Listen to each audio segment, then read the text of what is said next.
let's talk about the Fibonacci sequence. You can Google it, right? Fibonacci numbers are named after the Italian mathematician Leonardo of Pisa, later known as Fibonacci. His 1202 book, Liber Abaci, Fibonacci introduced the sequence to Western European mathematics, right? Although the sequence had been described earlier in Indian mathematics as early as 200 BC in work by Pingala on enumerating possible patterns of Sanskrit poetry from syllables of two lengths, right? So all of that stuff, okay, Benny, how does this apply? What is this madness? So if we go back here and we look at images, okay, you can see that the Fibonacci sequence plays out. It's a mathematical pattern. The great thing about math, right? And I wish somebody would explain it to me early in life instead of just telling me, hey, you need to do this class if you want to pass and go to the next grade. Now, I probably would have bought into it a little bit more. But nonetheless, I've learned it now, and I am a fan of the math. So because math helps us find the patterns, right, in everything in nature, right, especially on the technical chart. So if you look here, you can see that the patterns, right, whether it's the scales on the fish, you look at this scale, this shell here, right? Look at this, flower petals, you name it, staircases, surgeons, when they do plastic surgery, right, they use Fibonacci ratios, right? And I know a lot of people have heard about that, right? So you guys see the pattern. 1 + 1 = 2. 1 + 2 = 3. You see that how that goes? 2 + 3 = 5. 3 + 5 = 8, and so on and so forth into infinity. So the main thing that you need to know, right, is that it's all about the pattern. It's all about patterns. It's all about the math, and the Fibonacci tool, the retracement and the extension tool really helps us to understand that. But in order for us to move forward today, right, and we're looking at this is a pound, right, the Great British Pound versus the US dollar chart, okay, on a daily time. Each one of these candlesticks on the chart equals a day, a day's worth of price action in the market, okay? So in each candle, right, we all can agree that in a daily candle, which measures the price action, right, of the candles, it measures the open, the close, the high and the low, right? So that day, in this example, we can all agree that in a daily candle, we have more price action and data than we do in a, say, for example, 1 hour candle, right? The higher the time frame, the higher the levels, right? The higher time frames control the lower time frames. And that's very, very, very, very important. We like to say all the time in the circle that the parents are supposed to control the kids, right? And that each lower time frame is what we call a fractal image of the higher time frame, okay? So if you think about it, if you think of a tree, right? Everybody pictures this. If you think of a tree, okay? Trust me, I'm going somewhere with this, all right? If you think of a tree, you look at a huge, big old tree, but then if you look at the branch of the tree, it's really just a smaller replica of the larger tree itself. And then if you look at the twig on the tree branch, that twig is just a smaller replica, okay, of, right, that tree branch, okay? So think about that. It's fractals, right? And this is how we're going to get into these waves. So if we're looking at this chart, right, I don't care if you're brand new or you've been trading forever, all right? Does this market move? Does it move straight up and down, or does it move in waves? It moves in waves, right? So we have to agree on that. Is all it is for now, okay? We have to agree that this market that we see right now is moving in waves, right? It has moments in time where price action can move straight down, impulsive moves, usually around fundamental occurrences, okay, which we just covered. But all in all, it pretty much moves in a wave, okay? And the Fibonacci sequence is going to help us, listen to me closely now, measure those waves, okay? So we say that the key in this whole thing is knowing when you're looking at a technical chart, all right? We got to know a few things. We want to try to establish direction, where to get in and where to get out, all right?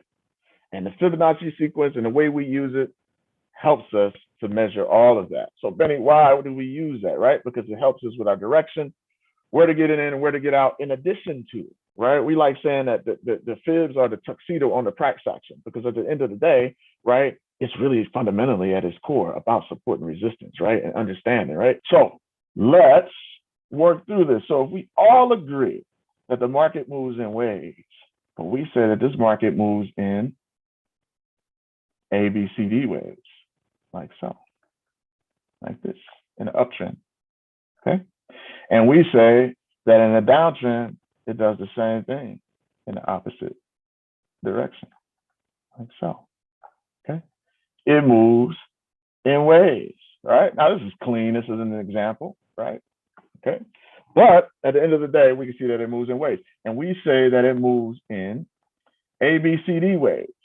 So we, here, ABCD waves. So look, here's our A, here's our B, here's our C, here's our D, which represents completion, right? For that wave cycle. Here's our A, here's our B, here's our C, here's our D. So how does this form? Because when we look at candlesticks and we look at price action, right? They are just a visual representation, right, of the buying and selling habits of people, banks, institutions all over the world. It's a footprint, right, that they're leaving, okay? So they're leaving that footprint for us. And we're looking for the patterns in that footprint. That's why support and resistance is so important, because when you have a level of support, right, and you look back in the past and you see that that's holding, that's a price level where you have buyers, hey, we like this level, we can buy. And then when you have resistance, we like this level, we can sell, okay? So how does this all form? So we agree, we've got an ABCD wave to the upside, ABCD wave to the downside. So let's pull in our levels of support and resistance, okay? So here, we've got support, in which we call a floor, okay? This is our floor of support, like so. So support is what we're gonna call this. And then we have a level of what we call resistance, okay? That's our ceiling, okay? This is our resistance level. All right, we've got that. So when we look at price action and how it goes, so in order for us to have a floor, okay, or a support level, one of the key things that we use is that 5-candle combination to say, okay, this price is holding as a floor. So no, it's not just because price touched it, okay? We want to see, right, it gives us, right, that candlestick formations, because candlesticks are the sign language of the Forex market, or any market for that matter, right? It'll tell you what it's trying to do, okay? So we have a floor here, which means we have a swing low, okay? And what'll happen is you get buyers to come into the market and they start pushing price up. All right, everybody follow me. And it'll come to a point right here, 220, right? This number here, where you say, okay, we've bought to this level. So if I'm buying, I've made money. And then you have sellers, people taking profit, and it pushes the market down, okay? And this example is in an uptrend. And then what'll happen is it'll say, okay, a new floor eventually is established, right? So look, you got this move. Look at this move from 0 to 100% is what we're gonna look at this move. So it moved from the floor, 100%, formed a swing high, and then it pulls back, right? Profit taking occurs. The market moves back down, okay? This is the wave sequence, all right, that we look for. Then what'll happen eventually, if that price wants to continue to push up and we start to get price trending, right? That uptrend, those higher highs and those higher lows, then what's gonna happen is price is gonna come down, right?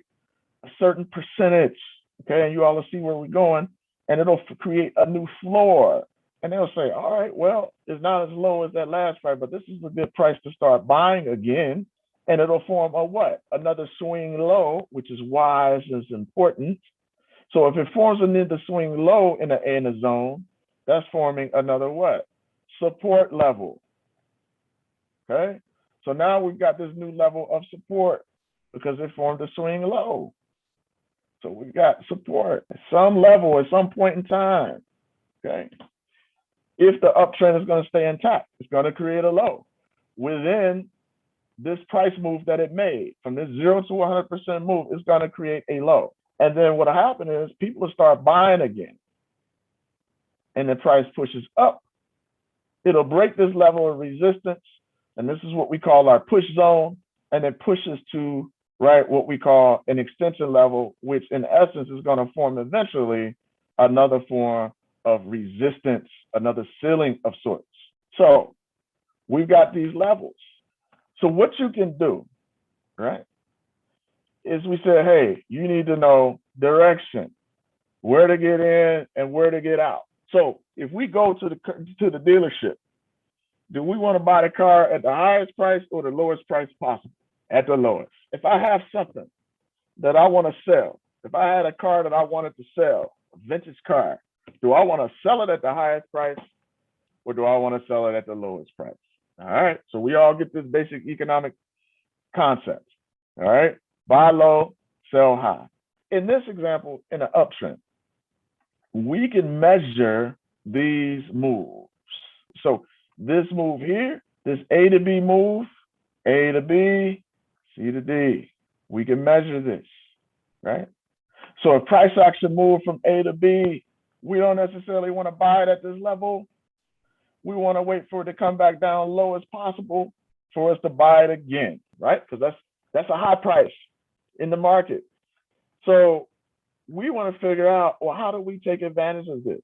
This is where the Fibonacci comes in, because if the market moves in ABCD waves, right? And we know that it gets shady and it moves sideways and things like that. But ultimately, as you guys will see, it's moving in an ABCD wave to completion.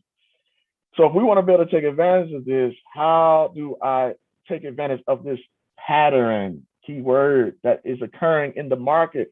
The beautiful thing about the Forex market is it happens in repeatable patterns over and over and over again. So we use what we call the Fibonacci tool, okay? Mathematics, measure patterns, right? To measure patterns. And you see these percentages, and you see these are prices, these are percentages. Don't let it scare you. We're going to break it down, okay? And these are these are retracement levels or pullback levels, and these are what we call extension levels. There is a correlation, patterns. It happens over and over again in the market, okay? So if I take this Fibonacci tool, and I want to measure this move, let's pull it all together. Now, if you use it in TradingView, right, you're going to have it, or any other platform, you're going to have it as two different tools. You're going to have what they call a Fibonacci retracement tool, where it just gives you the retracement levels and the pullback percentages. And then if you want to make it and see the extensions, the correlating extensions, these price levels here, then you're going to have to use your extension tool, which you go like this, from low to high, back to low, and it'll give you the extensions, right? The beauty of the Smart Trader platform is they have the rights, right? They created the tool, the Smart Trader, the Smart Fibonacci tool, right? Which you'll see as we go through. They didn't create the Fibonacci tool, but their version of it, right? They have the patent on it, right? Where it gives you the retracement levels and the extension levels all in one tool. Now, so we use the Fibonacci retracement and expansion tool as well. So we're going to measure this. So if this, right, is a 0 to 100% move in the price action, I can use my Fib tool, which is this tool right here, and I can measure that like this. I can take it from my swing low, which gave me support, to my first, focus on that now, what I just said, because a lot of people learn it different, to my first swing high, right, which created my resistance, like this. And now we can start playing this ball game, okay? So what this does is it measures the price action and measures the wave movements, which helps gives us direction. It can tell us where to get in and where to get out of the trade. And this is how we use it. So I'm gonna pull this tool out. You say, Benny, what is all of this stuff? Okay, listen, it's very simple. If this initial move, okay, was a 0 to 100% move, we know that the market moves in waves, ABCD waves, to go back to the first question that we asked. So when this sell-off comes and the market gives back part of what it took, it's going to take back a certain percentage of the previous move. So if I've got an AB move and we've seen the price action move up, right? Price action is made waves and it moves up. I got my low, I got my high. I'm gonna pull my tool out because I want to measure that. And what this is telling you, all this is telling you, is when this market makes this pullback or this retracement, depending on the language that you learn, okay, or inside return, okay, is the market taking back 23% of the initial move? Follow me. 38.2% of the initial move? Is it going to take back half of the initial move before the continuation? Is it going to take back 61.8% of the initial move, right, before it continues? Okay, and we all hear about this, the golden ratio and the Fibonacci sequence, but we're going to tell you why that is, right? It's kind of a self-fulfilling prophecy, and it helps us with our risk management. Is it going to take back 78%, 86%, or is the market going to retrace all the way back down and take back 100% of what it gained? So once it hits this level of resistance and it starts to pull back, how much is it going to take back? 38%, 50%, 61.8%, 78%, 86%. Or is it going to return to what a lot of us in trading, right? When it returns to that level of 100%, we start thinking what? Double bottom, right? Sometimes, okay? So this is how we use this tool. And people say, well, I know that already. That's good, right? That can shorten your learning curve, compress time frames for you, okay? But the way we use this is that based on the math, and the tool does it for you, based on how much that the market takes back after the initial A to B move, right? Based on how much it takes back, we can project how far it's gonna go. Say that again. Based on how far the market pulls back or retraces, we can project the potential in regards to how far the market's going to travel. It helps us with our direction, where to get in, where to get out. So when you say, how did you stay in this trade for 300 pips? This is it, okay? This is it. No way you stayed in that trade for 300 pips, or no way you guys had a 100 pip trade on a 1 hour time frame. Well, this is it. Okay, this is how we do it. All right, based on these projections. Now, can you take profit all along the way at key levels? Absolutely, right? Or you can hold the trade, add to the trade, however you want to do it. That's all based on trading plan and strategy. Okay, so based on this pullback, now what we want you to think about in regards to these percentages, again, based on how far it pulls back, it can tell us a projection of how far it may want to travel. So what you want to think of these different levels, these are what we like to call our energy trampolines, because it's all about momentum, energy trampolines. All right. So based on how far it pushes back, pulls back, can tell us about the momentum going forward. So the cool thing about Smart Trader, but it has it color coded. So you've got these energy trampolines and they're color coded. So look, red. And then you see way up here where you have this red 1.618. So we know, right, and there's a caveat to it that we'll share with you in a little bit, but we know that anytime if price pulls back to any of these key levels in red, it has the potential for its final destination to be the 1.618D extension based off of the Fibonacci sequence and the ratios, right? The math is amazing. So if it pulls back to a 382, right? And then it continues, we know that it has the potential to go to the 1.618. Ultimately, it may dance around, it may move sideways, but ultimately, right, it can get to the 1.618. Okay, if it pulls to the 50% or the 618, we know it has enough momentum. If it U-turns, it's gonna have enough momentum to where it can possibly get to the 1.618. So this is how we set up our entries and our targets and how we're able to stay in the trades. Now, as you develop with the style, you may decide, hey, I want to take profit along the way, whatever. But let's get the key fundamentals down today, right? The method to the madness. But if price sells off and it pushes deeper to a 786 level, in other words, it takes back 78% of what it gained, it's going to have less momentum. So we adjust and shift our projection to the 1.27 extension. Okay, follow me close.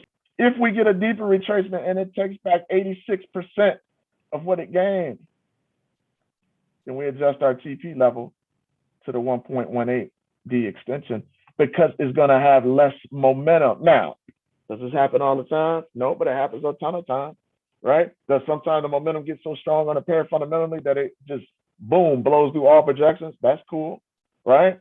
But this is how the game works. If it pulls all the way back and you get that double bottom type scenario and it takes back 100%, but it fails to take out the key support level, which we like to call our A, right?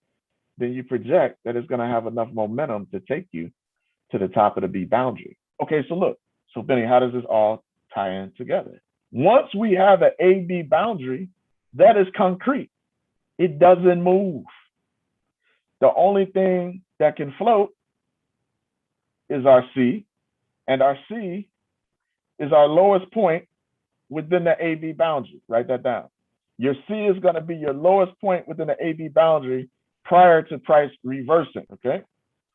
That's going to be your C, right? It's going to form a swing low, and then it'll reverse if it's meant to do that, right? We always like to say we don't control the market, right? So you may get price to do this, right? Hit a level, right? Push up, and then push down deeper, right? Like so, like this. So that was a C, but this is our deepest C. This is our C, okay? And we'll talk about how we play that, all right? And okay, so now, so how do we do this? How do we get in these setups? Okay, well, once we get a retracement level and we get that U-turn point in the market, so right now I got a 1.618. I can project a 1.618D extension. Direction, we just formed a higher low, higher high, higher low, coming off this level, higher high, higher low. This low is higher than this low, which is our A boundary. And we get that U-turn, then we say, hey, I can look to enter here, and I can set my take profit, my long-term and my maximum take profit level here, okay? Well, where do you put your stop? Where do we protect our backside in case this trade continues down, okay? And where do we put it, right? We don't want to lose all our money. Well, what we do is we put our stop loss in. Now, couple thoughts on stop. A lot of traders, they'll put their stop right below the low, right? But we like to put our stop below the A and not so obvious of a position.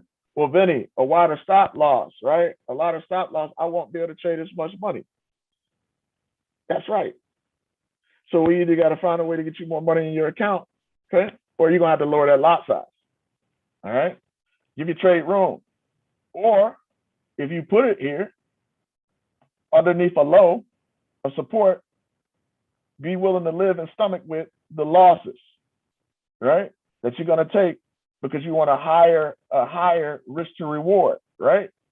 Okay, I want my risk to reward to be even higher if I run a tight stop loss. No, right? That you can get stopped out more frequently. If you're cool with that and you work your risk management out as such, then by all means do it. But we like to, right, for the fundamental concept of what we do today, we put our stop below that A. Why, Benny? Because that allows the trade room to float within the AB boundary, right? Because we have a saying that as long as price doesn't take out the A, it has no choice but to go our way. Okay? So price, once it starts to retrace, can pull back within this AB boundary as much as it wants to. But if it doesn't take out the A, then there's a high probability that it's going to U-turn and go in my direction. Okay? So I got a question for everybody. Have you ever been in a trade where you're like, you know what? This is a prior level of support. I'm going to get in on this trade right now to go long. And I'm going to put my stop loss right there. If you just knew it was long and then it did this and took your stop out. That ever happen to anybody? Right? And then you say, okay, I got this now. It looks like it's going U-turn. I'm going long. And then it does this. And then you're like, I've had it. This doesn't work. It's a scam. Or your risk management is horrible and you just blew your account, which shouldn't happen. But then when you go back and you finally get a grip on your thoughts, mindset is everything. And you go back and you say, you know what, I'm gonna take another shot at this thing. And you look at the pound dollar days later, it went just like this. Has that ever happened to anybody? It's happened to me. I'm speaking from experience. All right. So for one, you gotta have your risk management, right? Especially if you gotta have your risk management, period, right? But you want to think about it, man. Look, this is about compounding money over time, right? It's not get rich quick. I'm not turning my account into a casino. I might want to give my trader a little bit more room to breathe, right? So no, I can't trade at $2 a pip. I'm gonna have to trade this at 40 cents a pip, right? For micros. Okay. The key is getting consistent. It's getting consistent and staying in the game, right? Risk percentage and all of that good stuff. Okay. So this is how we do it. And we look at key areas. Okay. So let me clear this out. We look at key zones, key sweet spots to trade this market. So now, how do we look to get into these trades? All right. So we have what we call our trading sweet spots. And Ryan talks about this all the time, right? Those sweet spots in the market. And it to some of us, it may look confusing now, but it gets really simple because we only look for certain areas to trade. And it helps us because when you're on the charts, if you stare at it long enough, everything looks good. But that doesn't mean our account balance is going to look good in the end, right? If we don't have a strategy. All right. So what we like to trade, we like to say, okay, if my stop is below the A in this uptrend, okay, we like to say our sweet spots are at the 61.8 level and down, right? To go back to my original question of when we buy something, do we want to buy low or do we want to buy high? We want to buy for the lowest price possible. So now it comes down to the math and our risk management on this move. If we get a 61.8 pullback, we like that, okay? Not because, oh, it's the magical golden ratio, right? I'm gonna tell you why here in a minute. And we also like 61.8s, right? We like 50% with structure, right? We get 50%. Some people take 382s, right? I tend not to. It all depends on your trading plan, which you'll hear us say that all the time. Well, Benny, what is this? Or should I take this trade? Or Ryan, what about this? We're gonna say, what does your trade plan tell you? Okay, that's important because you need to stick to that because that's what's proven to give you your edge over time. All right, so we like to play 61.8s deeper, okay, 50s with structure. Why, Benny? Why the 61.8? Why is that important? Because of risk management.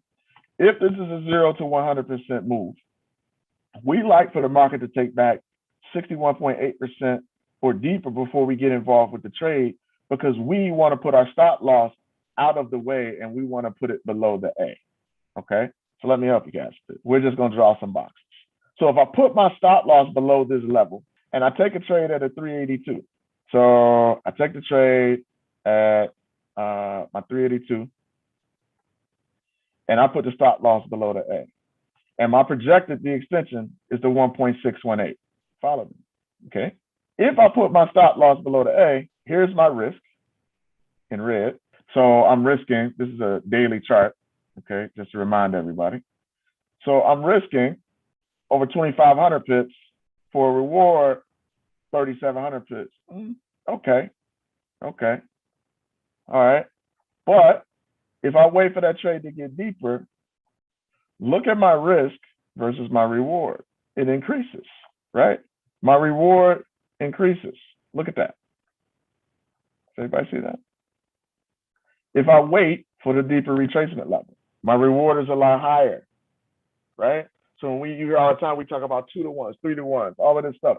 I've enabled myself to increase it, my reward versus my risk, and I also kept my stop out of the obvious location, okay? Because you could take a 382, but then hey, I move it up here, and we just went over how we can get stopped out more often. If you're comfortable with that, so be it. You take a lower win percentage versus a higher risk to reward gain. Okay, we're trying to show you how you can work yourself into having both. Okay, so if I get deeper to a 786 level, then all I'm going to do is I'm going to adjust my TP to around this 118, 127 zone, like so. Okay, and the same thing for the A6 if it goes deeper to an A6. But look at my risk versus my reward. Okay, so there's nothing magical about the 618 zone. It's just that other people know it, right? So it enhances your reward versus your risk ratio. Okay, so you could put it in there. Hey, I'm comfortable with the multiple stop outs. I like a super tight stop, or I could put it below the A, let the trade breathe, and just adjust my TP level, right? That's what we do. If we clear all of this out, it's the same thing on a downtrend, right? Price moves in waves, we pull back, we push down, right? You pull your fib out, right? We've got our A, B, C, D, A, B, C, D, right level. We pull out our fib, right? We're looking at the same thing. Price is pushing down, then it pulls back. It takes back 61.8%, right, of what it sold off. We look to get in. Look, very simple concept, right? Look, here, okay? Here. Stop above the A, okay? Based on our pullback level, the extension, right? That's it, in the opposite direction, okay? Trade floats, right? We got a direction right. We know where to get in, we know where to get out, and we calculate our risk from that. If you don't know these things, do not click the buy or sell button. Don't do it. If you don't know your direction, where to get in and where to get out, you don't have your risk management worked out, do not get into the war with no guns, bullets, and knives. Don't do it to yourself. Don't guess. Don't gamble. Don't guess and don't gamble. Okay? So key zones where we look to enter, either where we're going on an uptrend or a downtrend, the same concept. Why do we take the same approach every single time? Because the market moves in waves and it moves in patterns. Okay? See everybody soon.